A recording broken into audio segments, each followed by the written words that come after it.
Report होगा उसके आधार पर जो है अग्रसर कार्रवाई की जाएगी।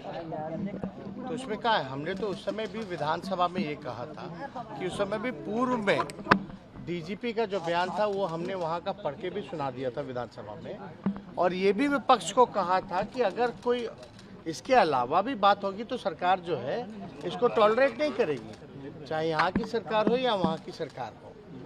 तो जो बातें उठी थी तो हमने बोला भी था कि कोई डिटेल होगा तो आप उपलब्ध करा दीजिएगा। विजय चौधरी जी ने भी कहा था और माननीय मुख्यमंत्री जी ने इसको देखते हुए टीम भेज भी दिया है।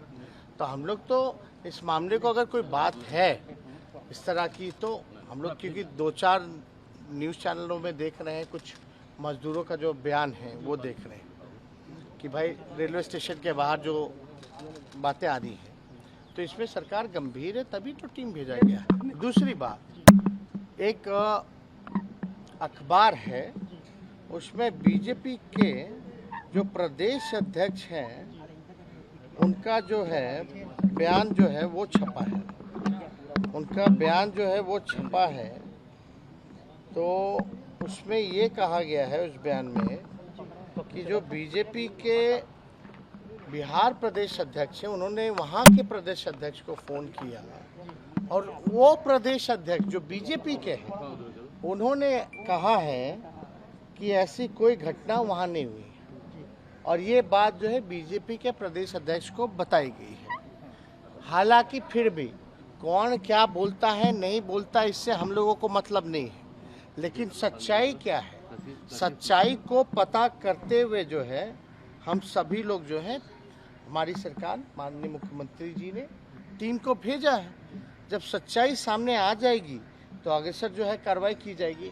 और साथ ही साथ हम लोगों के सरकार के बात करने का ये फल निकला कि जो भी मजदूर अगर वहाँ सहमे हुए हैं या डरे हुए हैं तो 2 जिलों का जो जिलाधिकारी हैं उन्होंने 5-6 नंबर जो है वो उपलब्ध करा रखे हैं। कोई भी अगर कोई फंसा है कहीं तो इमीडिएटली जो है उस नंबर पे कांटेक्ट करके जो है अपनी बात को रख सकता है। तो सरकार वहाँ की जो है कार्रवाई। बिहार के लोग वापस जा सकते हैं तमिलनाडु में, जो होली के त्योहार है वो वापस क्या वो जा सकते हैं? नहीं, क्यों नहीं, एकदम जाना चाहिए। और हम तो कहेंगे देश में कोई भी कहीं भी आ सकता है, जा सकता है।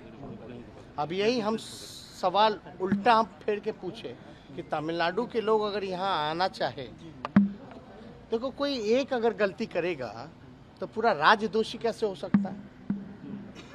अगर बिहार में कोई एक आदमी अगर कोई गलती करेगा तो बिहार दोषी नहीं ना होगा। तो देखिए ये मुल्क हम सबका मुल्क है, ये देश हम सबों का देश है, हम कहीं भी जा सकते हैं, कोई हमारे यहाँ भी आ सकता है, यही तो खूबसूरती है।